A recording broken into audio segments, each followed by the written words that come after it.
Let's dive into the discussions shaping the nation. Minister, the issue of national security has never been more pressing.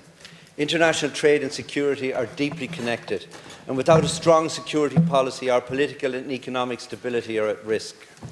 For far too long, Ireland has relied on the security frameworks of our European, UK and transatlantic partners, as well as our remote geographical location. This has bred complacency, often clouded by confusion over the status of our neutrality. However, the global landscape has shifted. Russian aggression in Ukraine, evolving geopolitical tensions and uncertainty in US foreign policy has made it clear Europe must take greater responsibility for its own security, and Ireland can't be an outlier. Though we're not engaged in direct conflict, we're already facing serious security threats, particularly in cyber and hybrid warfare. The large-scale cyber attack on the HSE was a stark warning, causing severe disruption, personal data exposure risk and significant financial damage. Attacks like these are often backed by hostile states, are increasing in both the public and private sectors. I know personally of a health centre forced to pay a €10,000 ransom in Bitcoin, plus an additional €25,000 to restore operations, an enormous burden for a small business after a hack. These are not isolated incidents. This is low-intensity warfare by any other name. Beyond cyberspace, our vulnerabilities are clear. Our inability to patrol our airspace and territorial waters was humiliatingly exposed under international gaze when the Russian Navy operated off our southwest coast near critical undersea fibre optic infrastructure. Any disruption to this network would have devastating economic consequences.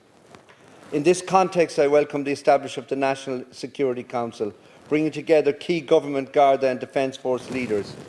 It is a necessary step in ensuring strategic security and defence policy is treated as a national priority. Ireland's military neutrality is well understood, but neutrality must not mean vulnerability. Our security and the security of the European Union is our responsibility too. The investment in primary radar for airspace monitoring is welcome, but it must be part of a broader sustained effort. Increased funding for the Defence Forces, recruitment and retention initiatives, and enhancements to our Naval Service and Air Corps are all steps in the right direction. Greater engagement with the European Union's Common Security and Defence Policy, the Permanent Structured Cooperation PESCO and NATO's Partnership for Peace offers Ireland avenues to build security through cooperation. We need to repeal the triple lock and allow the Dáil to take back control of our armed forces deployment. The European Defence Fund presents an opportunity to develop our infrastructure and consider an indigenous defence industry, something Sweden, Finland and Austria, when neutral, have successfully done.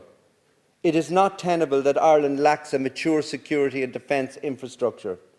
Strengthening our security does not diminish our ethical and moral commitment to human rights and international aid. It is not a binary choice. Ireland has built a strong reputation for peace and diplomacy, but political and economic stability is a privilege that must be protected. We have benefited greatly from EU support, most recently evidenced during the Brexit process. We have to ask ourselves, where would Ireland stand if Russia invaded the Baltic states or Poland, fellow EU members?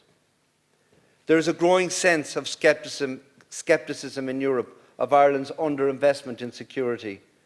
That is why the steps taken by this government mark an important start of a long-term commitment to building Ireland's security capabilities in partnership with the EU, and I welcome that.